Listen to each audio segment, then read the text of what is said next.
kemarin saya baca berita tentang Surya Paloh yang menyatakan Anies sulit sekali, masih sulit untuk menepiskan citra politik identitas pada Anies Baswedan. Itu pengakuan dia sendiri, pengakuan Surya Paloh. Nah, saya jadi teringat pernyataan M. Kodari, Direktur Eksekutif Indobarometer, mengenai polarisasi politik ya. Karena politik identitas itu sangat erat dengan polarisasi politik. Jadi politik identitas itu kan menggunakan identitas untuk menarik batas antara kawan dan lawan ya. Dengan demikian menarik demarkasi, dan dengan begitu kekhawatiran muncul disintegrasi, perpecahan itu menjadi nyata gitu. Jadi politik identitas dengan polarisasi itu berjalin berkelindan gitu, dekat. Nah, saya sekarang didampingi oleh M. Kodari ini. Yang Mas, kita undang khusus ke Main TV. Halo, selamat datang ke Main TV. Thank you, Mas Kodari. Saya panggilnya Mas atau Kot aja? Ya, Kot aja lah. Iya kan teman lama, 3 tahun. Bagaimana Bung Kodari melihat pernyataan Pak Surya itu terkait dengan Anies ya? Saya kira Pak Surya Paloh sangat realistis ya. Dan saya kira Pak Surya Paloh ini memang satu di antara sedikit politisi yang suka terus terang. Misalnya terakhir, ya renggang nggak dengan Pak Jokowi? Ya memang renggang. Jadi dia menurut saya terbuka lah ya. Nah, dan pernyataan itu sebetulnya nggak salah. Karena apa? Nggak salah. Karena memang Anies Baswedan itu menang Pilkada DKI Jakarta tahun 2017 itu dengan diwarnai oleh banyaknya isu politik identitas ya. Di satu sisi memang kebetulan kontestasi pada waktu itu memang identitas para calonnya itu betul-betul dalam tanda kutip ekstrim banget gitu. Misalnya Anies Baswedan ya, keturunan Arab yang identik dengan Islam gitu. Sementara Ahok itu keturunan Tionghoa, agamanya Kristen gitu. Jadi sangat mudah, sangat murah untuk membelah calon dengan politik identitas pada waktu itu. Kalau kita bicara pemilu pilkada, sebetulnya yang diharapkan kan kontestasi program, kontestasi gagasan. Kalau terjadi polarisasi, itu polarisasi gagasan. Misalnya Mas Anies kemarin pidato mengenai atau menolak soal subsidi terhadap mobil listrik begitu. Tentu lawannya adalah pro atau setuju dengan subsidi mobil listrik gitu. Atau misalnya waktu di Jakarta itu pro normalisasi sungai untuk menyelesaikan masalah banjir dan kontra naturalisasi dilawan dengan yang disebut sebagai naturalisasi untuk melawan program normalisasi begitu. Nah, harusnya begitu. Tetapi realita di lapangan pada saat Pilkada DKI Jakarta yang menonjol ya pada waktu itu adalah soal identitas gitu. Jangan pilih Ahok karena dia penista agama. Terjadi mobilisasi besar-besaran pada waktu itu untuk menolak Ahok, dan yang berkumpul menolak itu adalah kelompok dengan identitas Islam begitu. Dan pada titik itu Mas Anies ya diuntungkan dengan polarisasi pada waktu itu. Dan sampai sekarang menurut saya kenapa itu sulit dihilangkan, selain satu, Pilkada Jakarta itu begitu menjadi atensi. Boleh dibilang Pilkada Jakarta itu selalu levelnya itu setara dengan Pilpres. Jadi yang paling ramai itu dapat liputan media selain Pilpres itu adalah DKI Jakarta. Zamannya Pak Jokowi lawan Fauzi Bowo juga begitu, nyaris setara lah antara Pilpres dengan Pilkada DKI Jakarta. Karena kan Jakarta kan pusat pemerintahan, ibu kota, jadi atensinya seluruh Indonesia. Nah, yang kedua menurut saya yang paling penting sebetulnya itu disebabkan oleh Mas Anies sendiri. Karena Mas Anies orang yang selama ini terus menjalin hubungan dan komunikasi dengan aktor-aktor yang menjadi tokoh sentral pada Pilkada DKI Jakarta gitu. Pada Pilkada Jakarta kan ada 2 kali aksi besar ya, 4.11 dan 2.12 yang dimotori oleh gerakan 212, 4.11 yang tokohnya waktu itu adalah Rizik Syihab, HRS gitu. Nah, ketika terjadi pro kontra terhadap HRS, misalnya waktu dia berada di Arab Saudi dan mau pulang ke Indonesia, ketika akhirnya pulang ke Indonesia, lihat siapa yang datang dan menemui Rizik Syihab pada waktu itu. Seingat saya namanya Anies Baswedan gitu. Dan ada fotonya itu. Dan ada fotonya gitu. Yang lain gak datang, dia datang gitu. Yang kedua, misalnya kemarin ada perkumpulan, ada pendirian organisasi kalau tidak salah namanya Jaringan Alumni Timur Tengah, JAT gitu ya. Kumpul di situ, yang terpilih menjadi ketua itu adalah siapa? Nasir, lupa saya lengkapnya ya, nanti tolong dicek. Tetapi Nasir ini kan salah satu Ustadz Nasir, Bahtiar Nasir, Oh, ya. Bahtiar Nasir, Nasir, oke. ya satu paket dengan HRS kan. Ya, betul, betul. Dan bahkan dalam pidatonya Bahtiar Nasir itu mengatakan 2024 khilafah akan menang gitu loh. Khilafah akan menang. Nah, Bahtiar Nasir ini kan satu paket dengan PA 212 dengan Rizik Syihab begitu. Dan siapa yang datang ke acara peresmian JAT itu? Anies Baswedan. Dan Yusuf Kala gitu loh. Jadi kalau misalnya Bang Surya Paloh mengatakan bahwa ini sulit dilepaskan dari Mas Anies, menurut saya aktor utama dan sebab utama kenapa sulit dilepaskan, ya Mas Anies sendiri gitu loh. Gitu, bukan orang lain. Coba bayangkan misalnya pasca Pilkada Jakarta, Mas Anies menjaga jarak dengan Rizik Syihab misalnya, menjaga jarak dengan tidak datang ke acara JAT misalnya. Saya kira identitas yang kuat yang melekat gitu. ya, asosiasi yang kuat terhadap politik identitas itu ya tidak akan terjadi gitu loh. Tapi di sisi lain ya, saya pengen kembali ke soal polarisasi ya, yang tadi saya sebut pandangannya Mas Kodari sendiri ya. Tapi di sisi lain kan terkait dengan politik identitas, Iya. Anies ini kan berkali-kali menyangkal ya, Iya. bahkan minta bukti. Iya. Buktinya mana bahwa saya ketika Iya. menjabat itu Iya. memainkan politik identitas. Iya, iya, Dia iya. pakai kebijakan yang menurut dia itu inklusif lah Iya, gitu. iya. Menerbitkan IMB gereja dan seterusnya. Jadi ada penyangkalan sebenarnya pada Anies dan pendukungnya Iya. bahwa mereka memainkan politik identitas Iya, gitu. iya. Menurut Anda gimana? Ya menurut saya sah-sah saja, tetapi kan kita juga harus cermat. Sekarang yang dijadikan sebagai sampel itu adalah masa pemerintahan atau masa kampanye. Jangan good lupa point, loh, good point, siklus ya. politik itu ada dua. Pertama kontestasi, yang kedua pemerintahan. Ya. Gitu. Boleh menyangkal bahwa kebijakan-kebijakannya pada saat pemerintahan itu tidak menggunakan politik identitas atau tidak berbasiskan politik identitas, tetapi kalau dalam realitanya kemudian dia berhubungan erat dengan tokoh-tokoh yang menggunakan politik identitas atau menjadi motor politik identitas pada saat pemilu begitu, kan tidak bisa disalahkan atau tidak bisa disangkal bahwa beliau itu mengambil manfaat atau bahkan memanfaatkan politik identitas tersebut begitu. Jadi menurut saya sih, ya kalau ilustrasi itu benar, ya memang pintarnya Mas Anies. Dia kan nggak kasih ilustrasi. Mana buktinya saya di masa pemilu diuntungkan oleh politik identitas, ya kan? Mana buktinya bahwa saya tidak bergaul dengan Rizik Syihab, dengan Bahtiar Nasir gitu. Ya Yang kalau ditanya saya yang jadi lain, yang ditanya yang Loh, lain. lain kali kalau misalnya di sini Anies Baswedan diwawancara oleh Mas Sahal, tolong tanyakan begitu. Mas Anies, ya bagaimana Anda menjawab bahwa Anda ketemu dengan Rizik Syihab? Begitu. Bagaimana Anda menjawab kenapa Anda hadir di acara JAT? Di mana Bahtiar Nasir kampanye atau pidato bahwa tahun 2024 kemenangan Khilafah Islamiyah. Menurut saya susah dijawab itu.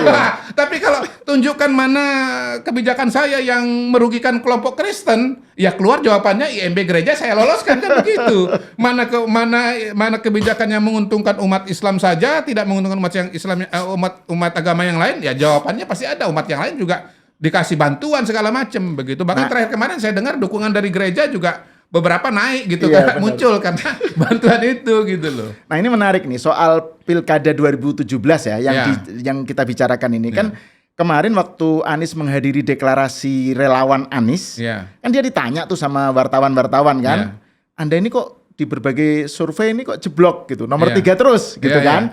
Terus dia bilang, ya saya kan terbiasa nomor 3 dulu di Pilkada 2017 juga nomor 3, tapi kan saya menang gitu.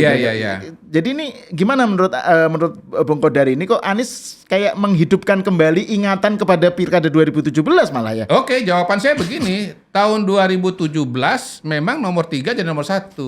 Tetapi di Pilpres 2024 nggak ada Ahok ikutan.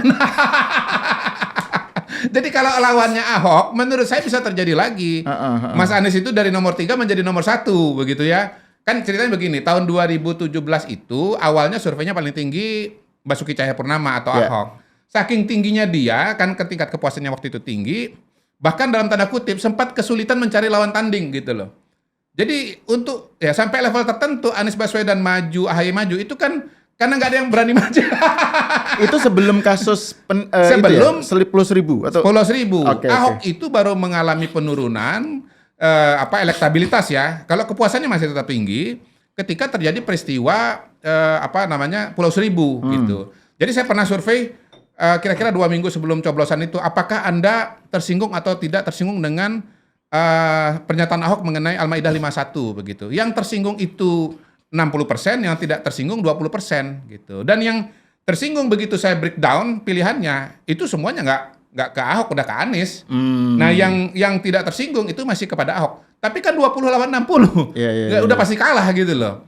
Nah, sekarang saya tidak melihat ada kandidat dengan profil identitas seperti Ahok. Ganjar Jawa, bukan Cina, ya. Agamanya Islam, bukan istrinya santri. Kristen. Ya, istrinya santri, ya kan. Kemudian Prabowo oke, dia keluarganya ibunya Kristen, ya kakaknya Katolik, adiknya Kristen, tapi dia Islam. Prabowo-nya, dan dia orang Jawa juga begitu. Dan sampai hari ini saya tidak melihat kemungkinan bahwa Prabowo maupun Anies akan blunder ngomong sebahaya atau se ekstrim seorang Ahok begitu. Jadi menurut saya peluang Mas Anies untuk mengalami anomali seperti 2017, ya saya ulang ya, anomali. Kenapa saya sebut anomali? Karena kalau ada petahana dengan tingkat kepuasan lebih dari 70% seperti Ahok pada tahun 2017, itu secara garis besar itu petahana tuh menang gitu loh. Bahkan di putaran pertama kan Ahok masih paling tinggi suaranya gitu. Ahok ini sial aja karena Pilkada Jakarta itu harus 2 putaran. Karena harus 50% plus 1 karena itu harus 2 putaran. Kalau pilkada gitu. lain, daerah lain enggak ya? Enggak ada aturan, pokoknya simple majority gitu loh. Nah, yang kedua menurut saya begini, situasinya agak lain karena pada hari ini kita di Pilpres itu ada satu tokoh ya yang sangat penting dalam penentuan kemenangan, yaitu Presiden Jokowi gitu. Nah, kalau kita bicara calon-calon yang ada 3 calon ini kan 2 pihak itu kesinambungan ya, yaitu Ganjar dan Prabowo. Nah, yang perubahan itu adalah Anies Baswedan gitu. Nah, Anies Baswedan ini peluangnya baru besar kalau tingkat kepuasan kepada Ahok itu rendah. Kepada Jokowi itu rendah. Tapi kan kenyataan tinggi. Malah terakhir itu ada survei dari LSI, Lembaga Survei Indonesia, tingkat kepuasan kepada Jokowi 82%. Agak sulit menurut saya suaranya Anies ini untuk unggul ya sejauh tingkat kepuasannya cuma 20%. Tapi kalau tingkat kepuasan Jokowi itu turun rendah misalnya cuma 50% bahkan 40%, maka peluang penantang ya perubahan itu akan tinggi karena masyarakat nggak mau yang ada sekarang tetapi ingin sesuatu yang berbeda. Begitu. Betul. Nah, ini saya ingin kembali ke soal polarisasi nih. Bung Kodari ya kan.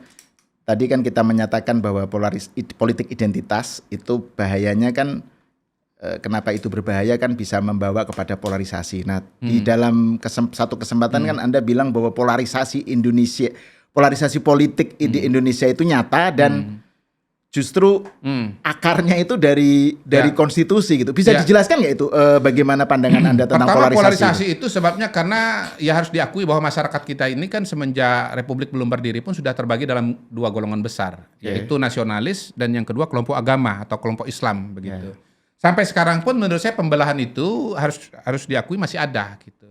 Nah, pembelahan ini ketika masanya tidak pemilu itu dia ya nggak muncul gitu. Tetapi pada saat pemilu karena situasinya kompetisi lalu kemudian tim ses segala macam berusaha mencari cara untuk menang, politik identitas ini, perbedaan ini kemudian diangkat gitu. Nah, itu satu.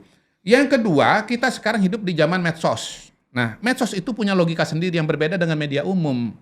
Ada algoritma biner yang menghasilkan fenomena echo chamber atau fenomena gema ya, ruang gema gitu.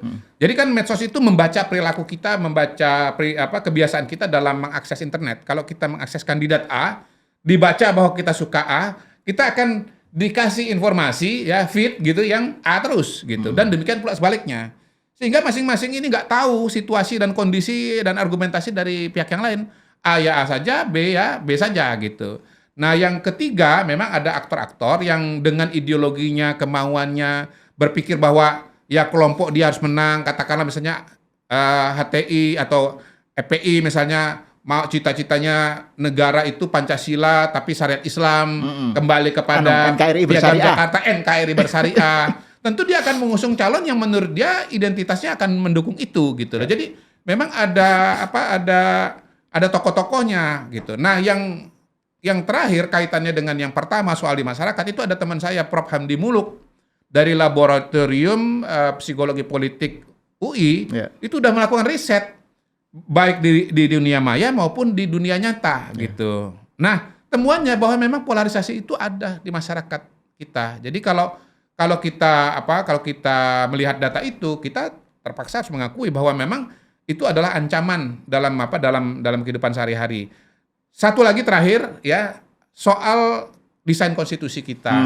Di mana konstitusi kita mengatur bahwa pemenang Pilpres itu harus 50% plus 1. Nah, menurut saya itu akan memulai fenomena Jakarta gitu, di mana calonnya berapapun ya 3, 4, 5 gitu, malah makin tambah banyak, tambah besar peluang putaran kedua.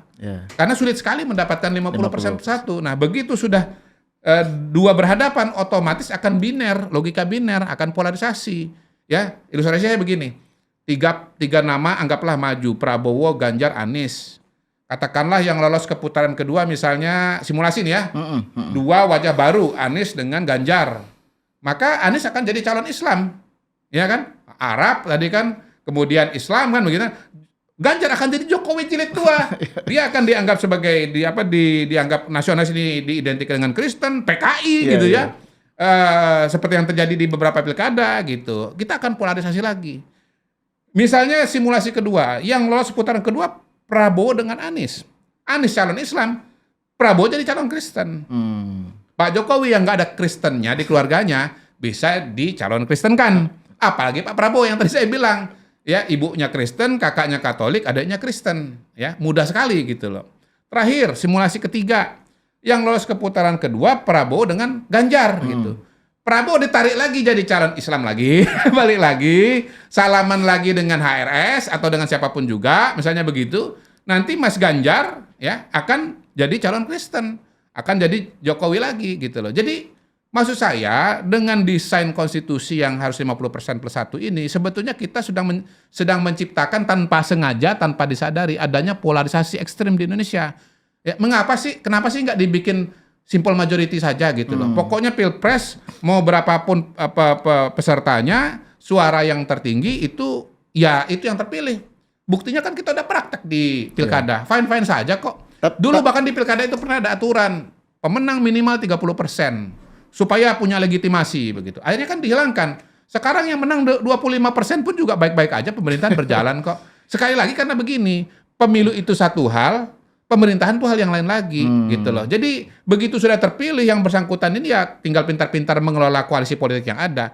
Seorang calon yang menang, mohon maaf nih, 90% pun, tapi kalau tidak bisa mengelola kekuatan politik pada masa pemerintahan, partai-partai politik di DPR, di DPRD, menurut saya akan problematik juga gitu loh. Tapi 50% plus 1 itu kalau taruhlah itu memang meniscayakan polarisasi ya. Tapi kalau polarisasinya yang tadi sudah kamu sebutkan juga, kalau polarisasinya bukan berbasis identitas, tetapi berbasis program, adu program, itu kan bukannya itu positif. Ya, artinya apa-apa. Polarisasi tidak niscaya destruktif atau menimbulkan perpecahan gitu kan. Sepakat. Tadi kan saya sudah bilang bahwa polarisasi itu seyogyanya didasarkan kepada isu-isu teknokratis ya.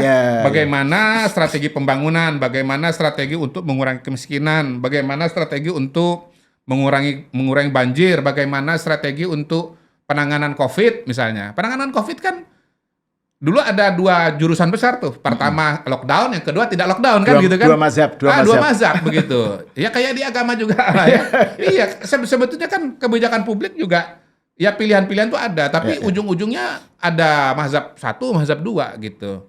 COVID pun ada yang lockdown ya, ada yang tidak lockdown. Kebanyakan negara bahkan WHO bilang lockdown.